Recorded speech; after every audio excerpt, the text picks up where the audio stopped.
Nah, salah satu kiat agar kita bisa selamat dari siksa kubur tersebut adalah poin ketujuh, berdoa kepada Allah Subhanahu wa taala seraya memohon perlindungan dari azab kubur.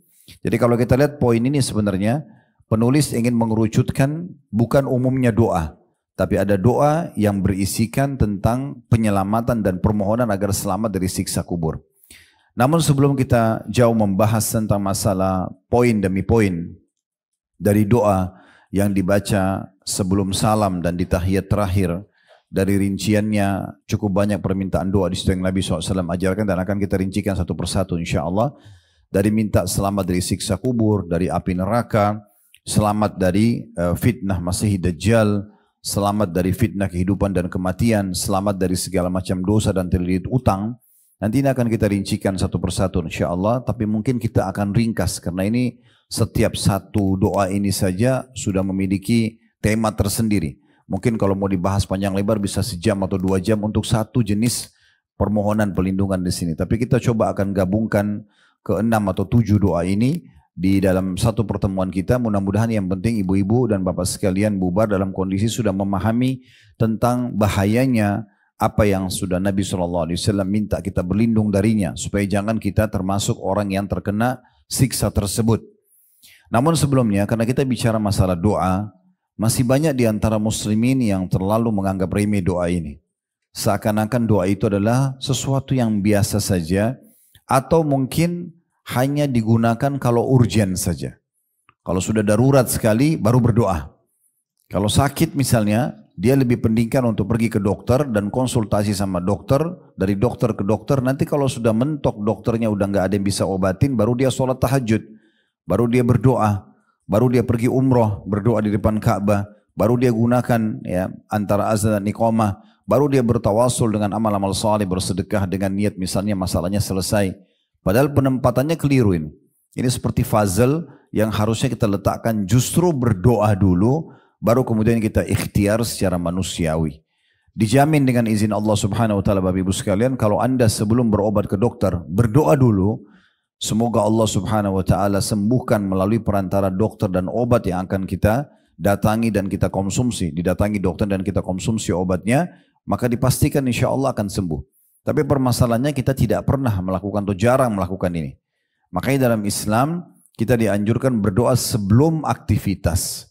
Sebelum makan, sebelum minum, sebelum tidur, sebelum masuk kamar mandi, sebelum terjadi interaksi biologis yang halal antara suami istri, sebelum safar.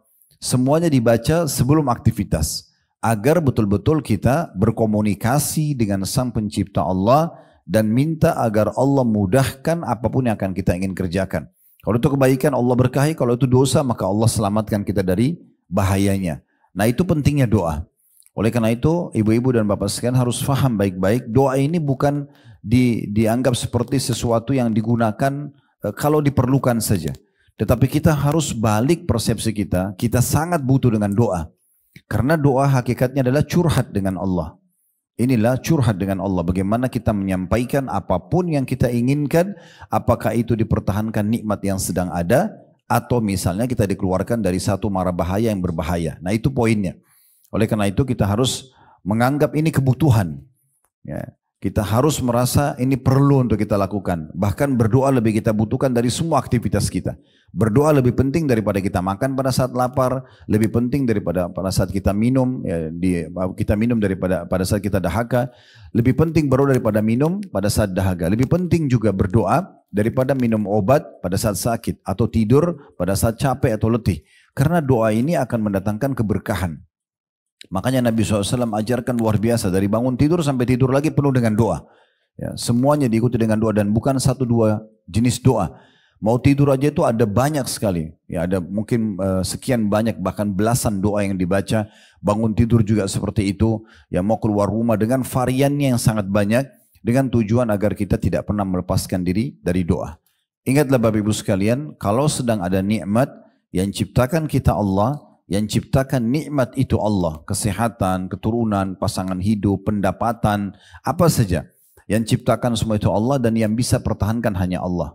Dan kalau kita sedang ada ujian, lagi sakit, lagi diganggu orang, difitnah, digunjing, diambil hartanya, dan segala macam hal, yang ciptakan kita Allah, yang ciptakan permasalahan itu Allah, yang bisa memberikan jalan keluar hanya Allah.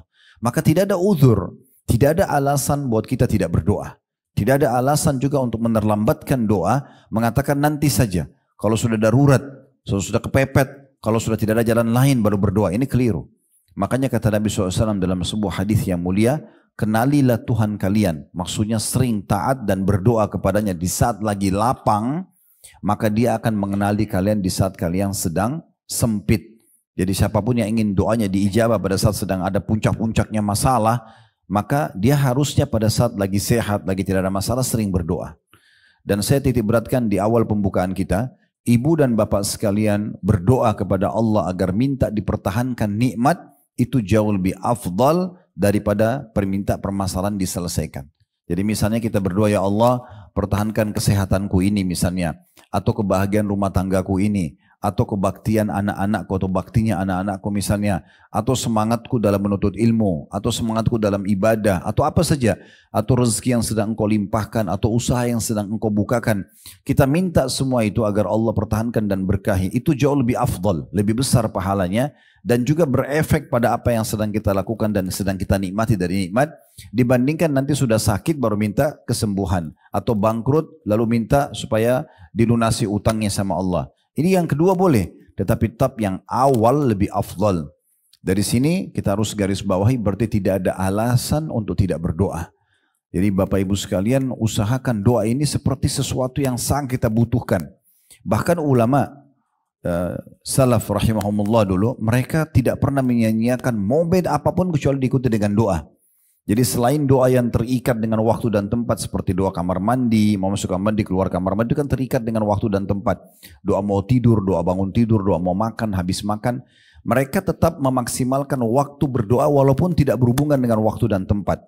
Contoh misalnya, pada saat mereka melihat ada orang yang sedang diberikan nikmat oleh Allah di depan mata mereka. Sehat, ya, ceria, pintar, kaya misalnya.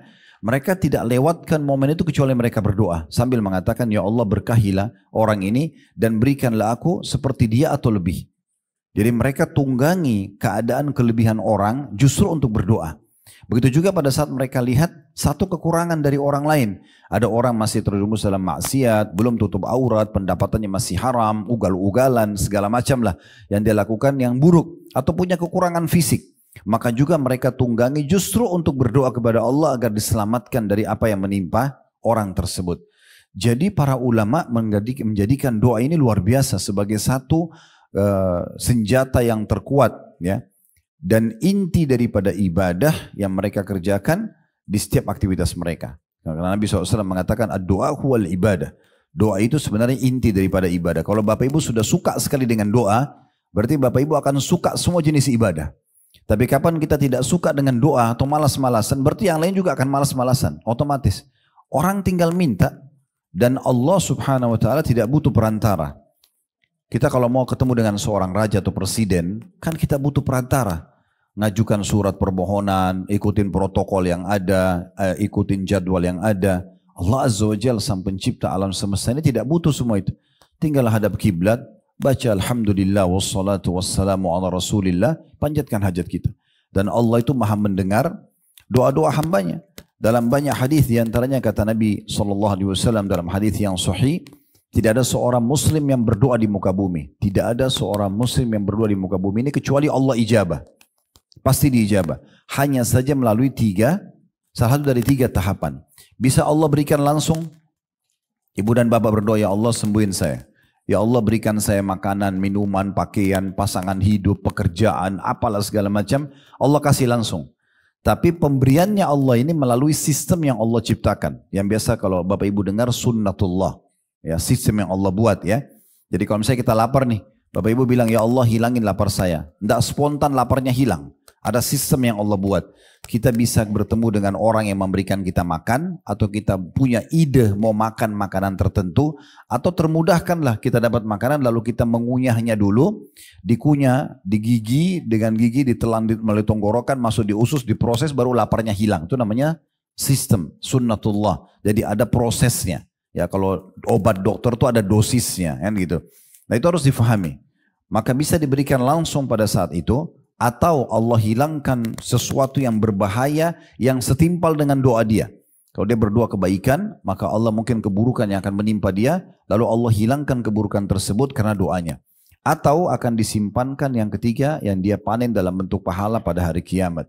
Sehingga nanti ada dalam sebuah athar atau sebuah riwayat yang lain, akan ada orang nanti datang hari kiamat, diberikan pahala bergunung-gunung, dan dia kaget sambil menanyakan kepada para malaikat, dari mana amalan ini?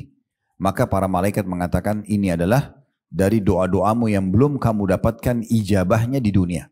Maka pada saat itu mereka semua berharap agar semua doanya yang dipanjatkan selama dunia tidak diberikan di dunia. Mereka panen dalam bentuk pahala saja pada hari kiamat. Jadi fahami Bapak Ibu sekalian, doa itu ibadah. Ibu dan bapak lihat hasilnya atau belum lihat hasilnya, tetap dicatat pahala di sisi Allah Subhanahu wa taala.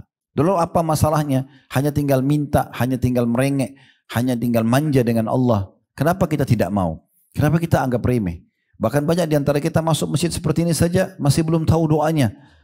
Adabnya masuk kaki kanan dengan berdoa kepada Allah Subhanahu wa taala, bismillah wassalatu wassalamu ala Rasulillah, dengan menyebut nama Allah dan salawat kepada Nabi SAW. A'udzubillahil azim, aku berlindung kepada Allah yang Maha Agung, wa biwajhil karim, dengan wajahnya mulia, wa sultanil qadim, dan kerajaannya yang kekal, minasyaitonir rajim, dari syaitan yang terkutuk. Allah maftah li abwaab rahmatik, ya Allah bukakanlah aku pintu rahmatmu.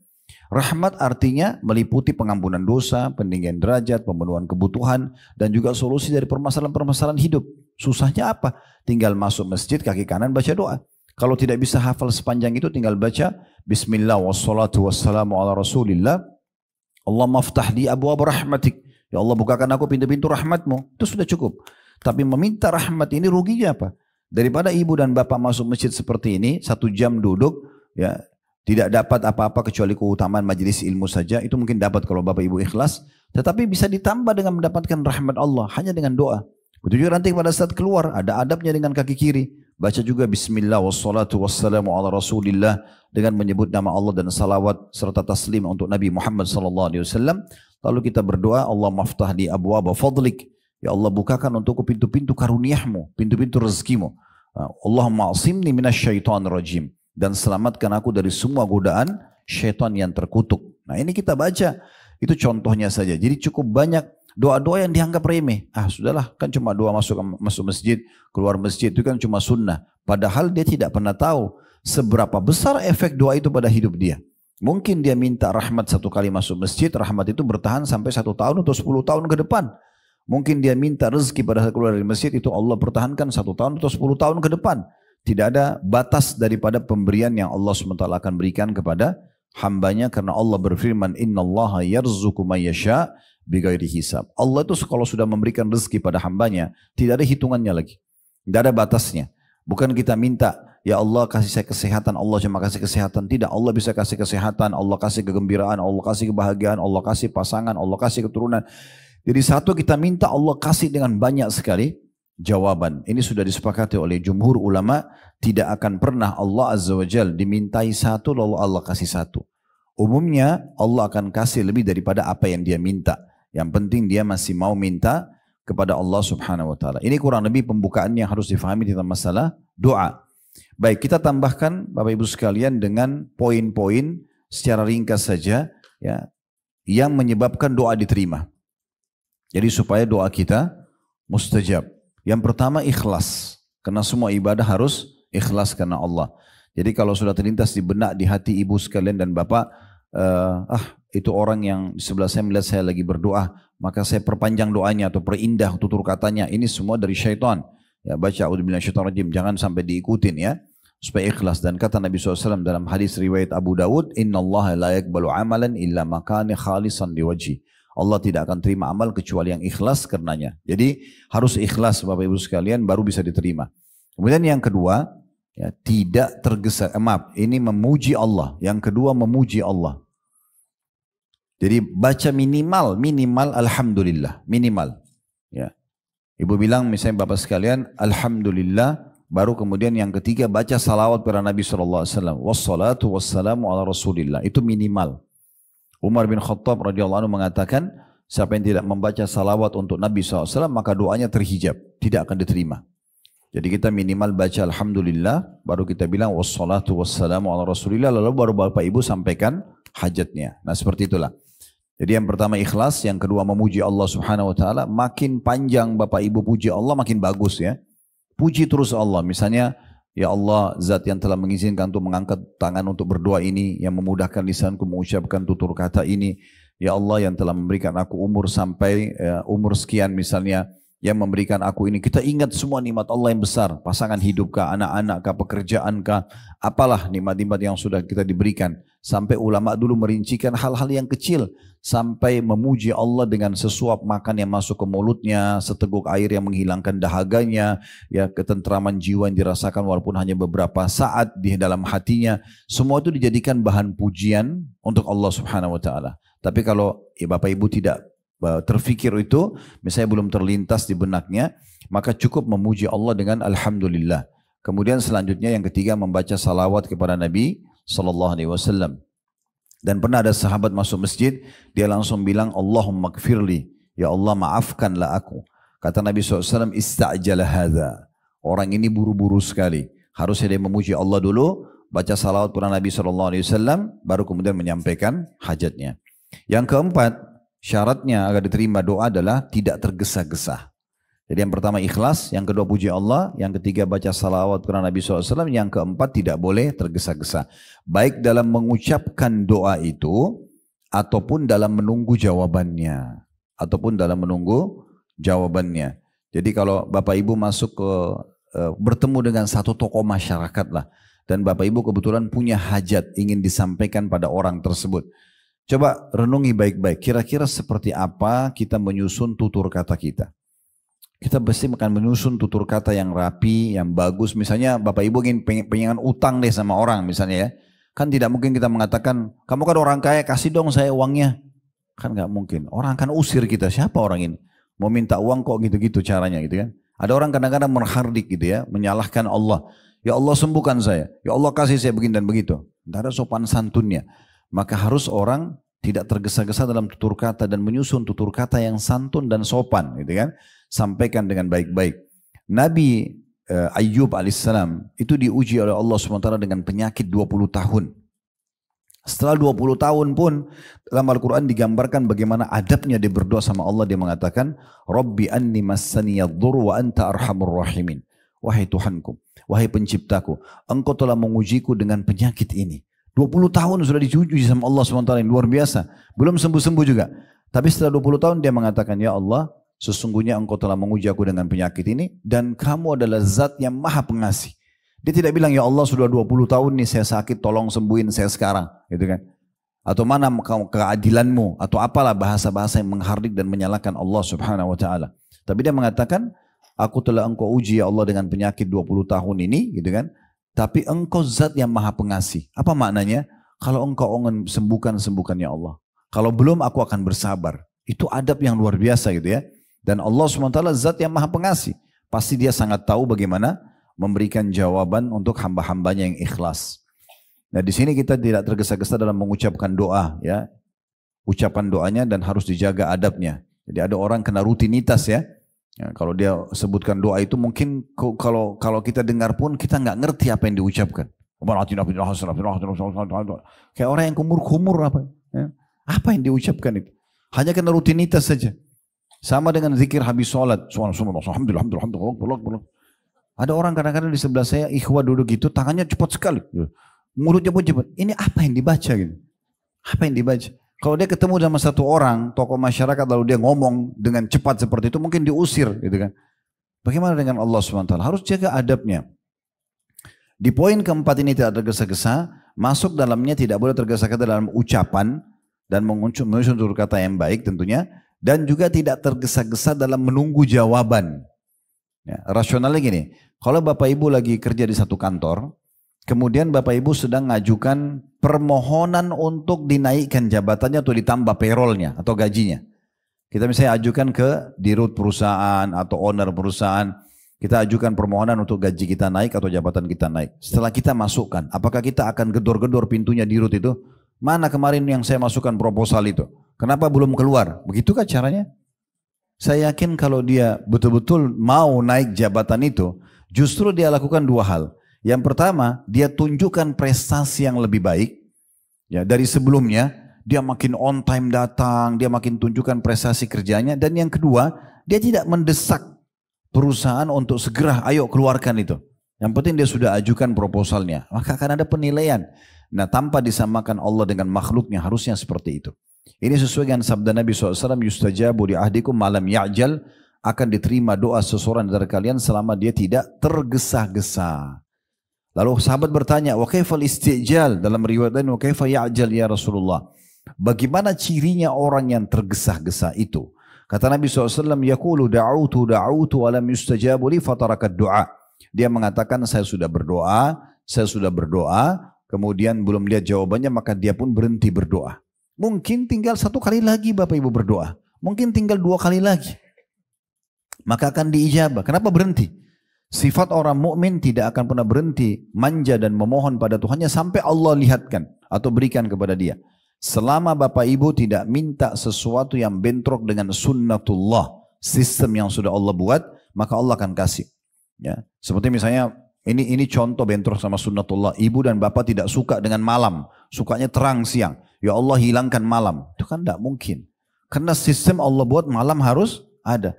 Ibu gak suka laki-laki, kecewa. Wow, ya Allah hilangkan semua laki-laki. Mana bisa? Gak mungkin, gitu kan? Itu mustahil gitu. Jadi kalau tidak bentrok sama sunnatullah akan diijabah oleh Allah subhanahu wa ta'ala. Makanya Nabi SAW mencontohkan kepada kita dan para sahabat contohkan, mereka kalau berdoa, mereka tidak berhenti sampai melihat hasilnya, gitu kan? Sabar aja, nikmati. Dan ada sebuah riwayat pernah saya temukan Bapak Ibu sekalian, riwayat ini selalu jadi prinsip hidup saya dalam berdoa. Lalu untuk apa buru-buru? Sementara Nabi SAW mengatakan, kalau Allah, makna hadisnya, mendengar doa yang indah dari seorang hamba. Allah mendengar doa yang indah dari seorang hamba, maka Allah menerlambatkan jawabannya. Allah nggak kasih langsung. Dia puji-puji Allah, dia terus merengek, dia terus menangis, dia terus curhat sama Tuhannya. Maka Allah kalau itu Allah menerlambatkan jawabannya. Untuk apa? Kata Nabi SAW, agar hamba tersebut tetap dalam doanya. Tetap akan dikasih, tapi Allah tunda 3 hari, 1 minggu, 1 bulan baru dikasih. Itu nanti kalau dia lihat pahalanya hari kiamat, dia berharap seumur hidupnya dia berdoa. Karena besarnya pahala yang akan dia dapatkan. Itu bentuk kasih sayang Allah. Allah itu sami', maha mendengar. Allah itu basir, maha melihat. Allah itu alim, maha mengetahui. Kita harus yakin dengan nama-nama dan sifat-sifat Allah subhanahu wa ta'ala. Ini poin yang keempat. Ya, poin yang kelima, menjauhi semua permintaan, pendapatan, ya, makanan yang haram. Ini syarat mutlak. Sesuai dengan hadis Bukhari, ya, menghindari makanan, minuman, pendapatan yang haram ini. Maksiat kepada Allah SWT. Sesuai dengan hadis Bukhari, kata Nabi SAW, ada orang yang rambutnya acak-acakan, bajunya kotor gitu ya. Tidak pakai alas kaki, susah sekali hidupnya. Lalu dia mengatakan, wahai Tuhanku berikanlah. Bagaimana Allah kasih dia sementara makanan, minuman, dan pakaiannya haram. Dalam riwayat lain, dia diberikan dari makanan haram. Maka itu tidak bisa, tidak akan dikasih. Oleh karena itu harus hati-hati. Dan di poin ini, Bapak Ibu sekalian saya ingin titik beratkan, apapun masalah yang sedang Bapak Ibu hadapi, coba jadikan poin-poin utama sebagai bahan introspeksi diri atau muhasabah adalah cek yang masuk di badan kita ini halal atau haram. Karena terlalu banyak orang hidupnya tidak bahagia karena sumbernya haram. Termasuk walaupun orang lain kasih kita. Ya, karena dalam hadis Bukhari disebutkan, bagaimana Allah terima sementara makanan, minuman, pakaiannya haram dalam riwayat lain dan dia diberikan makan dari yang haram. Kalau Bapak Ibu dikasih makanan oleh orang, kita tidak tahu orang ini sumbernya halal atau tidak sih, gak apa-apa kita makan. Tetapi kalau seandainya kita tahu orang ini jelas, maaf dia pelacur, dia pemakan riba, dia koruptor, gak apa-apa deh, yang penting kan dia kasih saya handphone, dikasih apalah, walaupun dari haram, ini gak bisa. Ini termasuk menjadi penyebab doa kita tidak diijabah. Tidak cukup sampai di situ. Kata Nabi SAW dalam hadis Bukhari, lahmun nabata min suhtin an-naru awla bihi. Darah dan daging yang tumbuh dari harta haram, maka neraka lebih pantas baginya. Nah, ini harus hati-hati sekali. Ya. Jadi hati-hati ya. Kalau ada sumber-sumber yang kita masukkan dalam tubuh kita, pastikan itu halal dan haram. Sampai banyak Di antaranya Asy-Syu'bi dan banyak ulama-ulama tabi'in yang lain mengatakan, saya tidak pernah dan tidak akan pernah mengangkat sepotong makanan ke mulut saya dan meneguk seteguk air kecuali saya sudah tahu sumbernya dari mana, halal atau tidak. Baru kemudian saya, karena ini berhubungan dengan masalah ya, diterima atau tidak diterimanya doa. Dan Imam Ahmad pernah ditanya rahimahullah tentang masalah hadis. Hadis yang masyhur ya, yang dalam tubuh manusia ada segumpal darah, kalau darah itu baik maka semua tubuh baik, kalau dia buruk maka akan buruk semua tubuhnya, itu adalah hati manusia. Maka ditanya Imam Ahmad, kira-kira apa yang bisa melunakkan hati? Sehingga akhirnya semua anggota tubuh kita juga ikut baik. Kata beliau, dengan makanan halal.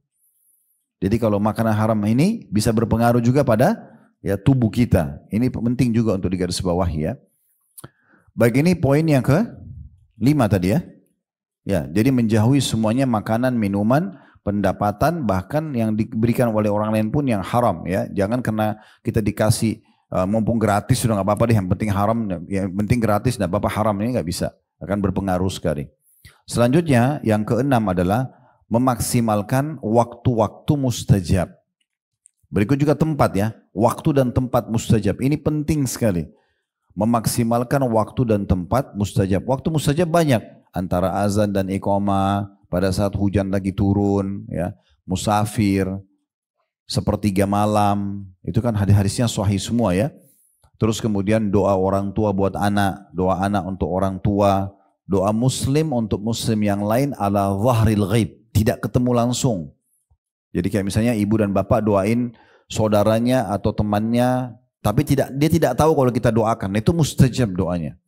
Itu diantaranya mustajab doa. Jadi nggak apa-apa kita kalau ketemu teman-teman, jangan lupa doain saya ya. Itu biasa, itu bagus ya. Mungkin tiba-tiba dia ingat pada saat dia lagi berdoa, kita tidak tahu kalau dia doakan, itu mustajab. Ya. Jadi kita maksimalin waktu-waktu mustajab doa. Sudah kita rincikan tadi. Ini dalilnya cukup banyak, saya tidak bisa sebutkan semua, tapi dalilnya maksud saya. Tapi poin-poinnya sudah jelas. Sepertiga malam Allah turun di langit bumi. Kemudian Allah menanyakan apakah ada hambaku yang minta tolong, maka aku tolong. Ada yang punya hajat aku penuhi. Saat hujan turun, Nabi SAW kalau hujan turun mengatakan rahmat Allah sedang turun, ya, maka beliau pun berdoa. Dan beliau mengatakan dalam riwayat lain, maka sangat jarang doa ditolak pada saat itu. Kemudian musafir, juga kata Nabi SAW, orang yang puasa dan orang yang musafir sangat jarang ditolak doanya. Ini juga orang puasa masuk di dalamnya. Kemudian juga pada saat hujan sedang turun tadi, kemudian orang tua buat anak, ya. Kata Nabi SAW, termasuk doa yang tidak ditolak adalah doanya orang tua buat anak. Ini pernah kita singgung ya, hati-hati Bapak Ibu, terutama ibu-ibu kadang-kadang kena banyak interaksi sama anak-anak, terutama masih kecil, karena mereka ada saja kesalahan yang dilakukan, kadang-kadang memicu emosi ya. Jangan pernah ucapin kata-kata buruk, karena bisa jadi doa buruk. Seperti misalnya, kamu kok nakal sekali misalnya. Daripada kita bilang begitu, lebih baik kita ucapkan, semoga Allah berikan kamu hidayah nak, semoga Allah tumbuh besarkan kamu di atas ketaatan. Jadi doakan kebaikan aja ya. Sama juga kalau bertengkar suami istri, nggak usah bilang saya nyesal nikah sama kamu. Nanti kalau jadi doa penyesalan terus, gitu kan? Semoga Allah berikan kamu hidayah, semoga Allah perbaikin keadaan. Ya udah, kita saling mendoakan karena semua manusia tidak ada yang sempurna, ada saja kekurangannya kan gitu. Jadi doa-doa positif ini penting sekali untuk kita sampaikan. Itu waktunya. Kalau tempatnya itu yang mustajab, diantaranya riwayat Ibnu Abbas adalah multazam. Multazam itu Bapak Ibu sekalian antara Hajar Aswad dengan pintu Ka'bah. Makanya kalau kami bimbing biasanya di travel yang Allah amanahkan Uhud Tour ini, setiap manasik biasanya ataupun pas lagi tawaf 7 kali putaran, itu selalu saya ingatkan setelah takbir bismillah Allah Akbar menghadap Hajar Aswad, saya mengatakan Bapak Ibu ini multazam, fokus pada doa. Ini doa tempat mustajab. Jadi 2 meter itu kurang lebih tempatnya luar biasa, tempat yang mustajab ya. Ini diantara yang harus diperhatikan tempat-tempat seperti ini ya. Kemudian selanjutnya kita masuk ke poin yang ke-7 ya. Kalau tadi poin yang ke-6 memaksimalkan tempat dan juga ini ya. Kemudian yang ke-7 adalah mengulang-ulangi doa itu sendiri, mengulang-ulanginya.